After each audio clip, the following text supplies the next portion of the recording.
Hi, this is Dr. Kimberley Linert, author of Visualizing Happiness in Every Area of Your Life and host of this podcast, Incredible Life Creator. And today I have with me Phyllis Ginsberg. Hey, Phyllis. Hi, so good to be here. So great to have you on, and I'm excited about talking about your new book. But just so people know who you are, I'm going to read your short bio. With a wealth of experience as an international speaker, best-selling author, and seasoned therapist, Phyllis Ginsberg has become a catalyst for authentic change in individuals seeking to transcend mere survival and embrace a thriving existence in the face of life's challenges. Her impact reverberates across numerous esteemed platforms, including her feature in the compelling documentary The Courage to Continue, and recognition in prominent media outlets such as Women's World, CNBC, Parade, and Health and Wellbeing magazines. Her latest book, Empowered You, is a transformative guide that empowers individuals to break free from the constraints of the past and embark on a journey towards self discovery and empowerment. So I am excited to hear your story because I know in the beginning you weren't doing what you're doing now. So tell us your story. Yeah, let's see, how far back do we go?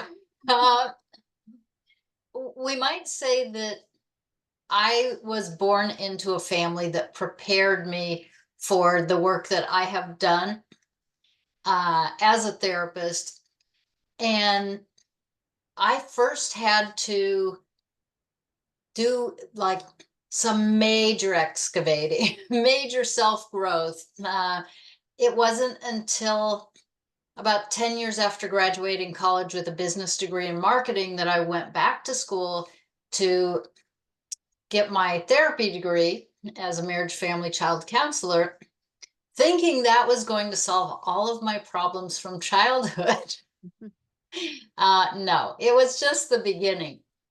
Actually, when I graduated with my master's degree, I was so,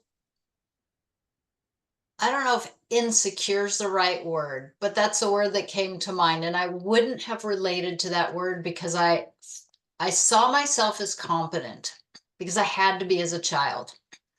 But I wondered, like, who's going to listen to me? I didn't have a voice. I didn't have much presence. I lived my life according to what I was supposed to do, what I should do, what I have to do. And a lot of that was because other people needed me to be that way or I needed to be safe. So fast forward my first 10 years as a therapist, including my internship to get those 3,000 hours to prepare for licensing, was at a family service agency with two battered women's shelters, rape crisis, the AIDS project, child abuse, high conflict divorce, like you name it, I dealt with it. And I worked with over 1,000 battered women and children. So that just gives you a context of I was prepared to handle that kind of workload because in some ways I was brought up naive and isolated, but in other ways I had a really good constitution that no matter how intense something got, I would be able to stay calm and handle it. And that's been a theme through my whole life. So like the next decade, my niche was high conflict divorce, everything from custody evaluations, making recommendations to the court, how parents are going to share their children, co-parenting, special master cases, reunification of parents and kids, like a lot more like intense stuff, but that was tame compared to the other stuff I did. And then I decided I needed a break. I said yes to way too many custody evaluations. The last people, these attorneys waited 8 months for me. 8 months. Like you couldn't find another person to do this. Nope, we're going to wait for you. And so I took some time off and I really needed it because I was on the fringe of burnout. And that's what propelled me to start writing books and become who I am today, making an incredible difference in people's lives, not immersed in all the horrible things that happen to a lot of us, but getting on the other side of it and having that lasting positive life. Beautiful. So just thinking about the story you just told us, when you said as a child even that you needed to be competent Mm-hmm. and almost like you were taking care of others, almost like Yeah. you took responsibility to take care of others. But not only that, but you needed to be competent to be safe. I felt my heart just go down to my stomach. I mean, there's a lot of children that happens to. They're either their parent is not a parent, or there's abuse, or there's just neglect, or no one else is holding it together. And it's just heart-wrenching. So what is it that made you feel like you had to be competent? And not only that, but you just kept that pattern going, almost like, I know as a single parent, things would be happening in the background, who knows what, bad stuff. But I'd go to work with a smile and nobody ever knew anything was happening, right? Right. So what do you remember, a decision you made or something as a child, why you took on that role and why you continued to use that role? There's something about me that I really am like embracing peace. And I think that I came here with that kind of disposition. And then I was born into a family with a mom with chronic pain. And so, if you're in chronic pain, you're probably going to be irritable and not so kind to your kids and maybe a little abusive. And I got the brunt of that. I have a twin sister and she did not get the brunt of that. They were close. I felt like I was the parent to my mom. And as soon as I learned how to do things good enough, like house cleaning, I got praised for cleaning. That was a big to do. Like, oh, good, there's something that I can do to like tame the environment. Mhm. Uh, as soon as I learned to read and processed foods were coming out, packaged foods, I'm like, okay, I can cook. And I deliberately remember these things. I would wonder, like, okay, what am I good at that I could do to support myself as an adult? Or if something happened to my mom, my dad was out working, so he was not emotionally or physically like in the house much. But that was the template. Like those were the thoughts I had as a kid. I couldn't depend on anyone to take care of me, so I was constantly figuring out what could I do to support myself and take care of me. That is just amazing. So were you one of those kids that like started a business early, or how old were you when you were having these thoughts, and what did you take action on it, or were you just thinking about it? Oh, probably like 10, 11, 12 years old.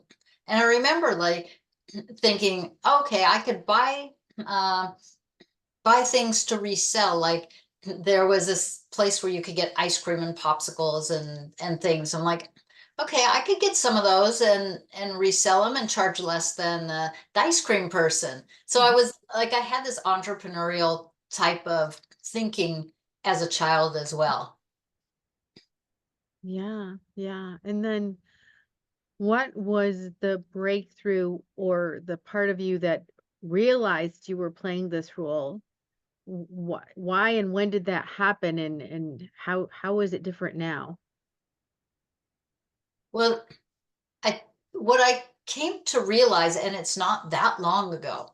I mean, for anybody dealing with this kind of stuff, it is a lifelong process.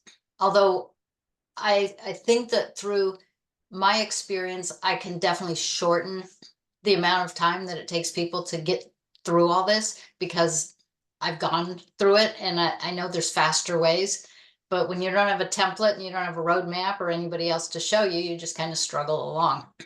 Um, I finally got to the place where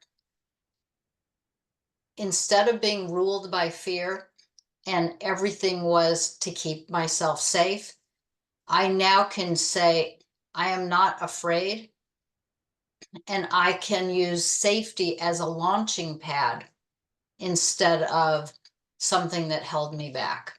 Mm. That was profound, what you just said. Oh, it was a clear defining moment. And I would say it's probably in the last year or two as I was writing Empowered You. And Mhm. this book, writing this book was eye-opening for me. It was a journey and a half. Just say almost, yeah, almost like therapy on yourself writing. Because Right. when we put something on paper, it's very different than when we have it in our head. Or when you're working with somebody else. Hmm. Yeah. Exactly. And then you came out of college and you started working with a pretty tough populations. So, what are some of the lessons you learned from that?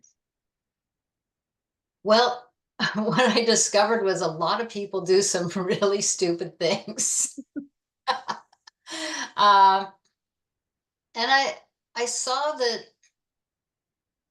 the people that make really poor choices don't have a solid sense of self. They really don't have a foundation to be able to make the wise decisions, the ones that aren't going to cause you a lot of consequences, like perhaps losing your children. Mm. That's serious stuff. That really is. And then, um, talking about battered women and um, on the show, we've kind of talked about the mindset of someone like that. And, it doesn't matter which financial level you come from. I mean, I had a friend in college that they the dad wasn't in the mafia, but he was friends with the mafia, and they lived in this mansion. Yet him, his brother, and his mom were abused daily physically. So it looked like they were in the palace, but they Hmm. were still being physically and verbally, abused. So it doesn't really matter, you know, which income level you're at. It doesn't even matter how intelligent you are. There's people who aren't so intelligent, there's people who are super intelligent. They also get into these situations where they're abused and it's hard to leave. So when you think about, is there a certain mindset that makes people more vulnerable to these types of situations or causes them to, I don't know, go towards someone who's abusive? Well, if you look at the generational conditioning that has been passed down for eons, we have been conditioned to not have a strong sense of self. For the most part, we're conditioned to be more powerless than powerful. And as little children, we look up to our parents because they support us. We can't do much of anything for us. So we are trained just by nature to need to be taken care of. And then there's these expectations, and then you've got conditional love. So it all gets mixed up. And when we have to prove ourselves, when we need to take care of, is dad happy? Is mom happy? Right? Like as little kids, you might take on the role of somebody who is more of a clown, right? You're the jokester, you crack jokes, you do silly things, uh, anything to break the tension at home. Because if we don't figure out how to have an inner experience that we value, and all we get is what happened to us and how, let's say, unacceptable we are. right?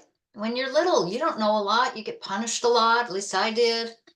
Um, there's a lot of consequences and a lot of high expectations that we may not live up to. We get labeled as stupid. We're not good at something, whether it's math or science or spelling or sports or whatever it might be. So we're constantly, as children, bombarded with being less than. And then we get into relationships where we don't value ourselves. We are less than. Other people have more power over us. We give them power over us. We allow it because that's what we know. And it's no one's fault. It's just how humans have been raised. Mhm. And I think, well, I know we can change that. Mhm. So when you counseled these women who were in this situation, and maybe men too, because I know it can go the Mhm. other way, Yep. um, obviously you're going to tell them, it's best to leave. I know there's women who have stayed in situations because of their children Hmm. for some reason or another. And they felt like that was the right thing to do. But besides that, from the emotional standpoint, what did you tell them? How did you guide them to kind of take their power back? I'm going to say it can be a long road because you're talking about uprooting someone's, not just their physical environment, maybe going to a shelter, certainly leaving, hopefully not going back, but so many do. Um, but it takes them embracing a new identity, seeing themselves as something other than a victim. And that's a chunk of work to do, but it's not impossible. It doesn't have to take years, but it is going to be some work. Mhm. And that's with anyone in any situation, actually, because we all Mhm. have scars, you know, beliefs, filters, things that we've built up walls around ourselves over the years because of our experience as a child and sometimes even, you know, older as older people. Right. People something someone has said or done to us or ignored us. Hmm. And I think that the piece that I didn't have back then when I was working, because we're talking like 20 years ago, um, was all the brain research and how much of our subconscious actually runs our lives. It's like 95% of what we do, we are not conscious of. And then we gravitate toward the familiar. Mhm. So, as much as we might want something, whether it's in a relationship or business or just in general, if we don't purposely choose to see the outcome that we want, if we can't feel like we're worthy and deserving of it, or that it's possible for us, we won't achieve it. And we'll continue to go back to our familiar.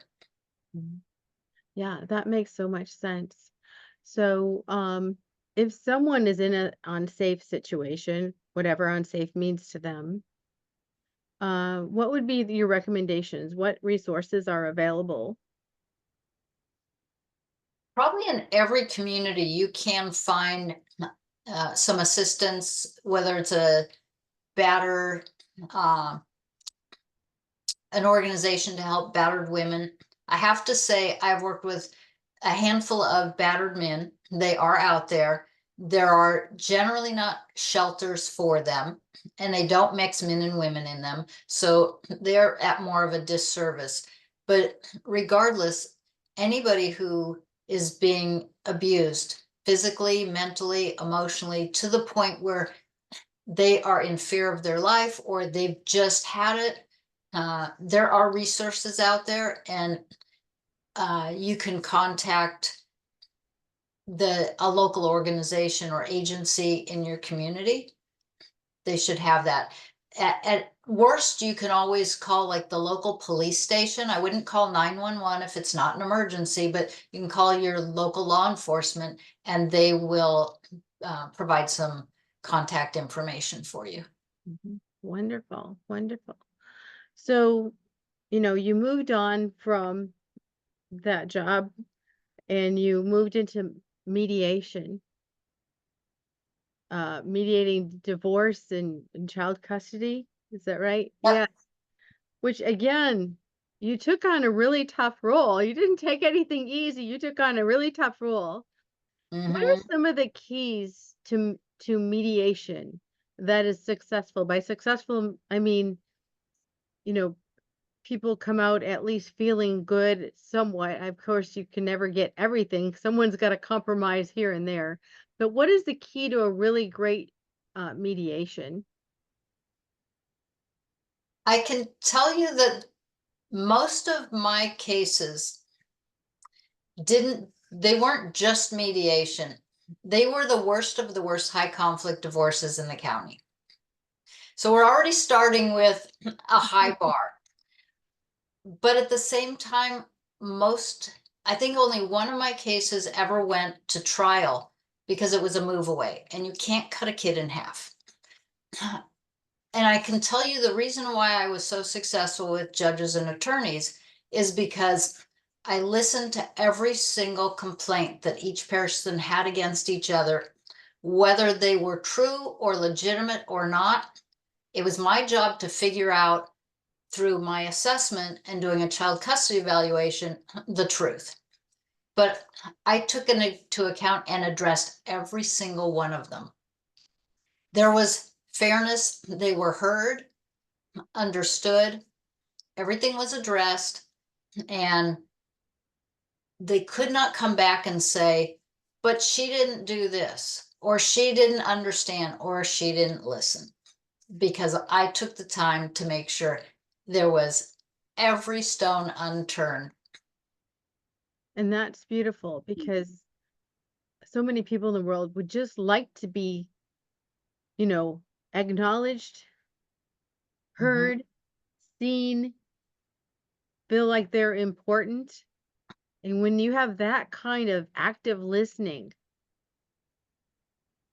I'm sure the people really appreciated what you did because even in this conflict, you were acknowledging both parties, making both parties feel like you had their best interest in mind. Right. And it was really their kids. And, I have to say that given that the stakes were pretty high for those parents at that level of conflict, that I took what they said seriously, but also with a grain of salt because they could make up all kinds of stories. And, a good percentage of these parents had personality disorders. And so it was like doing a 3,000 piece jigsaw puzzle and writing a book on a family.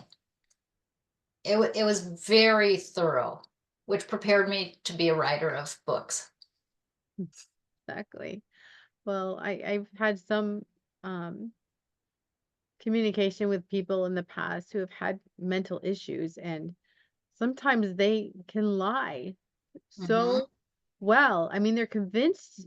I think they're convinced themselves. I think they make up the story and they're convinced themselves that it's true. And because of that, they can say it just like it's true when they know it's not true, but they believe it so strongly. And that had to be difficult to try and get Not them when to think. when you're a custody evaluator and you have access to talk to anybody you need to, police, CPS, school, teachers, neighbors, friends, like I had access to all the information that I needed. That is good to have the support and all the tools and resources that you Yeah, need. because they were court ordered. They had to sign the authorizations. Mhm. Wow. And so you were doing that and you got to a point where you were just burned out. Just burned Yes, out. said yes Think to it was way too from the much. stress or from the type of people you had to deal with, or what do you think was the cause of that stress or burnout? I would say it wasn't the stress of the work. I love the work. I love doing jigsaw puzzles and so that was fun. I said yes to way too much work and I gave up me. I gave up my time.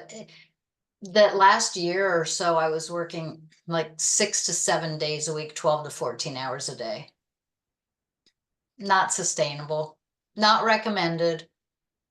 You're competing with the attorneys. Yeah. But Wow. when you give up like your self-care and the things that sustain you, that's not a good thing. To not do exercise or meditation or make sure you eat well. And slowly all the things that sustain me went kind of by the wayside to where it's like it took a whole lot more to show up. Mhm. And I just knew like I couldn't sustain that lifestyle. Yeah. So, were you married or have a family at the time this was happening? Oh yes, I've been married for 41 years. Oh, Same congratulations. That's husband. like a landmark. Yes, and I have two grown daughters. All right, beautiful. So, when you were going through this burnout, how did that affect your family? Yeah, actually, they were all very supportive. My daughters were still living at home. They hadn't gone off to college yet. Uh, and so part of that, I really wanted to spend time with them before they grew up and left. And what I didn't realize until I stopped working and took a sabbatical was how much that these families were running around in my head. It took 6 months to get them out of my head. Well, that tells me someone who really cares if you're thinking about them and how to work out the problem that much. Yeah. Even after they were done, they they just took up so much space and I didn't realize that at the time. But it's not until we stop that we feel the brunt of whatever it is that we've taken on. Hmm. We just do what we do because that's what we're supposed to do. Yeah. Or so I learned, right? Right. And that makes sense because you think about it, if you ever had a really busy day at work or even a busy day at home and you're running all over, you're doing everything, sometimes you even forget to eat. And then at the end of the day, you just sit down for a moment and you go, oh, I didn't realize how tired I was. You don't even, because you're moving so fast, you don't even realize you're exhausting yourself until you actually sit down and almost Right. fall asleep in the chair. Or the tension you've been holding in your muscles. Yeah, exactly. So tell me about, I don't know if you want to call it recovery. When you stopped doing that job and then you went into working with yourself, spending time with your daughters, your husband, what was different then and how did you navigate that after being so busy for so many hours? Yeah, I spent a lot of time sitting, literally doing jigsaw puzzles, uh, sitting in the dirt gardening, playing with plants, a lot of doing pretty much mindless things because that's where I was at. I had to like heal my brain, decompress, clear out those people and really embrace me on a level that I never had before. And then now I see you have 3 books. So Mhm. when did you write each book? When did you write the book where at this point in your life? Which book was it? So the first book that actually came out of this phase of life from the near burnout was during that time I started blogging. Well, probably 6 months plus uh, after I stopped working to take the sabbatical. I started blogging, and then I thought, well, I'm going to turn my Monday writings because every day was a different theme, and Monday was healthy mind. And I loved writing about all the brain research and different things, but I didn't just take brain research and write analytical book. I wrote a how-to, a practical, read this like a 2-page chapter. And here's some things you can do to change your thinking, a perspective, rewire your brain. I used the science to create 52 weekly readings that anybody, if you were in burnout, if you're going through cancer treatment, like no matter what life challenges that you have, you could read Brain Makeover 1 week at a time. And so Beautiful. Brain Makeover was my first book, and it still does really, really well. It's the one that's been featured in magazines and opened a lot of doors for me. Nice. And then what about your next book?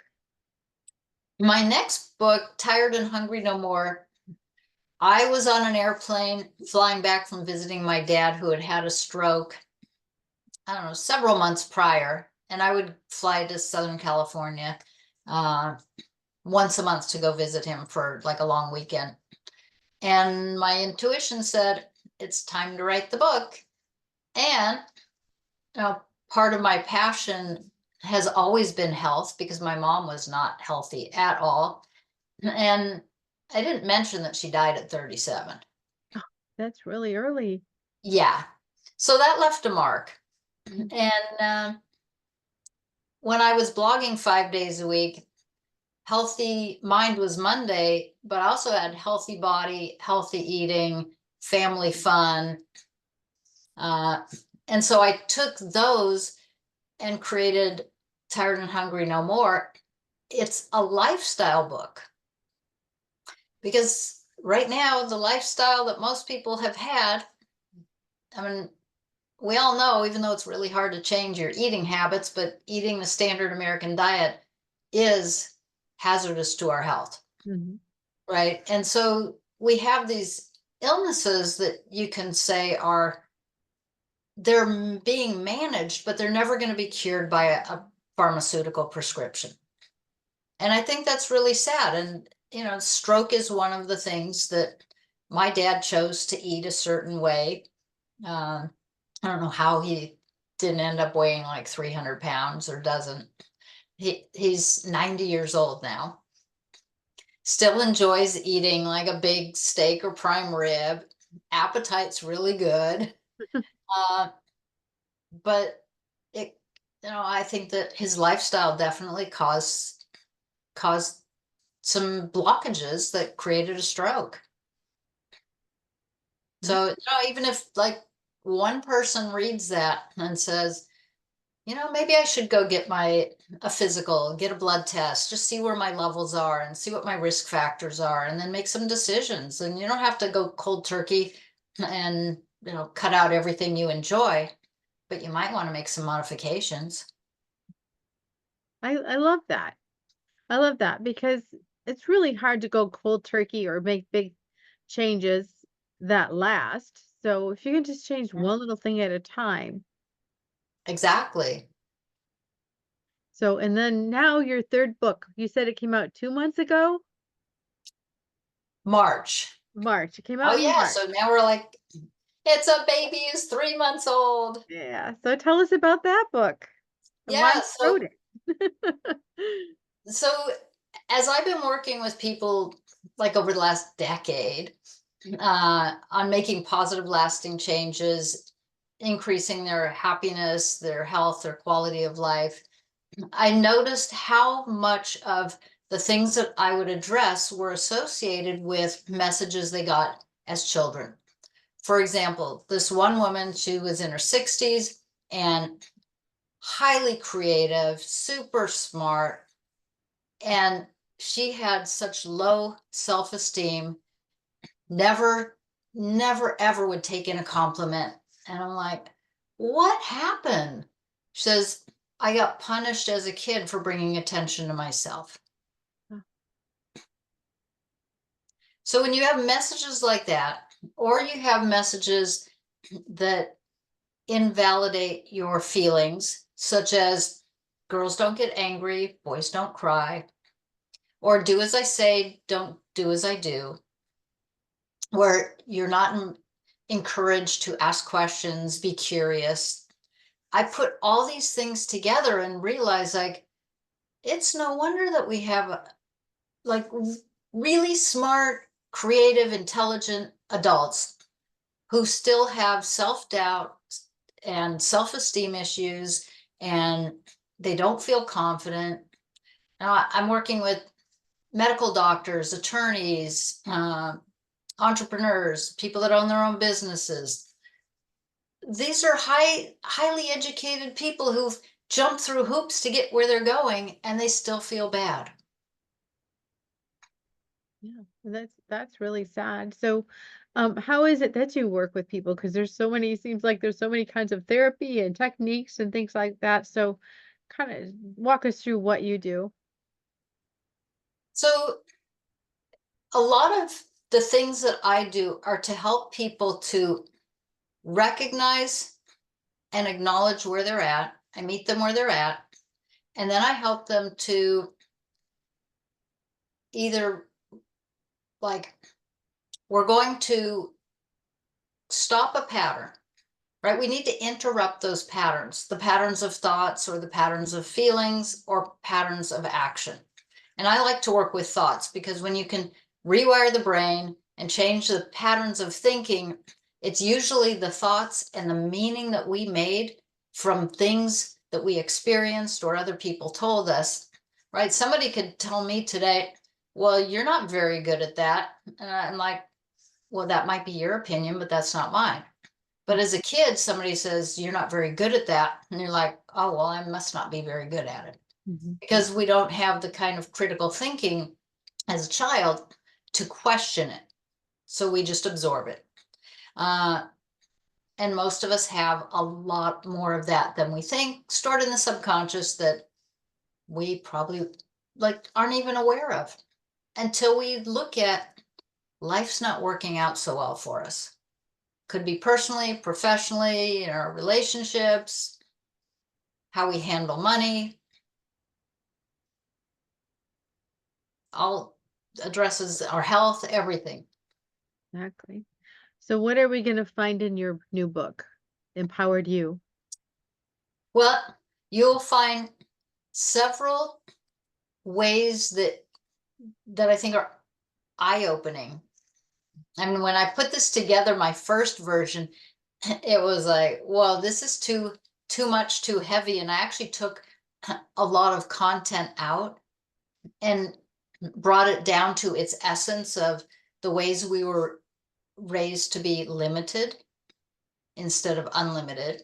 Mm. And then there are several chapters on messages that we got around, like work, life, money, health, uh, all of, like, those kinds of things that could negatively impact us as adults. And I address the impact and what that is, and have some um, scenarios from people I've worked with. And then there's the interrupting the patterns and how to replace them. So there's a good amount of the book, like the last third or so, is on what you can do to interrupt the thought patterns, be able to replace them, questions you can ask yourself, different ways of thinking, like possibility thinking. If you just asked yourself, what else is possible? That would be a great question. When you're stuck, when you're like, I don't know what to do. Well, what else is possible than this? I love that question. Yeah, it's a great question. Or think about being curious, right? Like, I wonder what would happen if I did this. Who could I ask? Who could I call? I we're usually of the learning, there's one right answer, right? At school. And if you don't get it, you got it wrong. But in life, there could be multiple right answers and multiple ways to do something. And so we need to have I call it, we need to think on different channels. it can't just be black or white or yes or no. It's got to be like there's an infinite number of possibilities. Mhm. And it's time to start looking at, wow, what else could there be? Right. Yeah, that's really exciting if you think about it. Sometimes we like if like you said, if you have the wrong mindset or you have this thought that's kind of banging you in the head over and over again, it's really hard to see that there are possibilities and you can feel really bad. But as Mhm. soon as you open your eyes and go, gosh, there's so many choices. I could choose this or this or this. What would I like? It's just like, you're giving a kid 5 ice cream cones and say, which one do you want? It's just like heaven for a kid. The same thing with us when we have choices. It's like Mhm. freedom. Right. But to somebody who didn't grow up with a lot of choices, I can easily go to overwhelm. And so I have learned to tune into my intuition, to ask myself, okay, which one of these would be like the best for me, the wisest for me, which would I be happiest with? Mhm. I have to do that kind of stuff because I can like especially decorating or looking at choices for even to buy like, oh, what color towels are we going to get? Mhm. Unfortunately, my husband's better at that than I am. But yeah, when you don't have the opportunity to have a lot of needs because no one asks you what you want and you don't even think about them and consider them, then it is somewhat overwhelming to even consider some of that. Makes sense. Hmm. So if people wanted to connect with you, to work with you, they wanted to get your books, you have a website, how do they connect with you? Well, my website is phyllisginsberg.com. So my name.com. Uh, and books are available wherever books are sold. There's the paperback and Kindle on Amazon, but you can get them from wherever you prefer to buy books from. And on my website, I have ways that I work with people, so you can read about that. I use EFT tapping to free stored emotions and rewire the brain. And on my website, I have a community. So if anyone's interested in a low cost way to work with me and get support, that's another option. Beautiful. So now I have a personal question. What gives you the most happiness and fulfillment in your life at this point? Oh, hands down, it has to be making a positive difference in people's lives. Beautiful. Well, thank you so much for being on the podcast today and sharing your wisdom and your story and being just really vulnerable. Oh, thank you. I appreciate it, and I hope that it inspires others. Thank you. So I have one last question before we finish. What is your best advice on living an incredible, amazing life?